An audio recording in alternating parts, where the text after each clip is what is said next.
మాట్లాడాల్సిన చోట అసెంబ్లీ సాక్షిగా మాట్లాడలేదు. కానీ ఈ గేమ్ అంతటిని ఇప్పుడు మొన్న కూటమి ప్రభుత్వం అధికారంలోకి వచ్చి వైసీపీ ప్రతిపక్షంలోకి వెళ్ళిన దగ్గర నుంచి వైసీపీ తన గేమ్ అంతటిని కూడా మండలికి మార్చేసింది. ఎందుకంటే మండలిలో 32 మంది మాకున్నారు కాబట్టి మండలిలోనే మాట్లాడతాం, ఇక్కడ సంఖ్య లేదు కాబట్టి మాట్లాడమా అన్నట్టుగా ఒక రాజకీయ కోణం అయితే వైసీపీ ప్రదర్శిస్తున్న తీరు కనబడుతుంది. ఇది ప్రతిపక్షంగా వైసీపీని మొదటి నుంచి కూడా ఎందుకు 11 మంది ఎందుకు అసెంబ్లీకి వెళ్లరు అని ప్రశ్నిస్తున్న విధానం. రైట్, ఇక మండలి విషయానికి వస్తే మండలి మాత్రం చాలా హాట్గా నడుస్తుంది. నిజానికి ప్రజలకు కావాల్సింది అదే. ప్రతిపక్షం ఏం అడుగుతుంది, అధికార పార్టీ ఏం చెబుతుంది, ఏ విషయంలో ఎవరు రాద్ధాంతం చేస్తున్నారు, ఇది రాద్ధాంతానికి పరిమితం చేసి సభను ముందుకు నడవనీయకుండా చేస్తున్నారా, ఇలాంటి అంశాలు ఖచ్చితంగా అందరూ మాట్లాడతారు. కాబట్టి అసెంబ్లీ సమావేశాల కంటే ఈరోజు ఆసక్తి మండలి సమావేశాల మీద ఎక్కువగా కనబడుతుంది.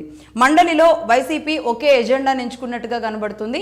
అది కూడా నిన్న దాదాపుగా ఒక 2 రోజుల నుంచి హెరిటేజ్ అంశాన్ని వీళ్ళు కల్తీ నెయ్యి విషయాన్ని ప్రశ్నిస్తున్నందుకు దాడికి ప్రతి దాడి, తిట్టుకి ప్రతి తిట్టు, బూత్కి బూతు, దాడికి దాడి అన్నట్టుగా ఏదైతే విధానం నడుస్తుందో ఆంధ్రప్రదేశ్లో, అలాగే కల్తీ నెయ్యికి ఈరోజు హెరిటేజ్ని తీసుకొచ్చి వైసీపీ మాట్లాడుతుంది. బట్ అందులో ఉన్న వాస్తవాలు ఏంటి, దాని గురించి మాట్లాడాల్సింది ఎవరు, దాని గురించి నిజాలు ఏంటి అనేది రాకుండానే ఒక ప్రచారం, అది ఏదైనా కావచ్చు, కల్తీ నెయ్యి కావచ్చు, హెరిటేజ్ కావచ్చు, అన్నీ ఒక ప్రచారాలు మాత్రం సోషల్ మీడియాలో ప్రతి ఒక్క మెదళ్లలోకి చొచ్చుకుని వెళ్ళేలాగా ఒక క్రీడ అయితే జరుగుతుంది.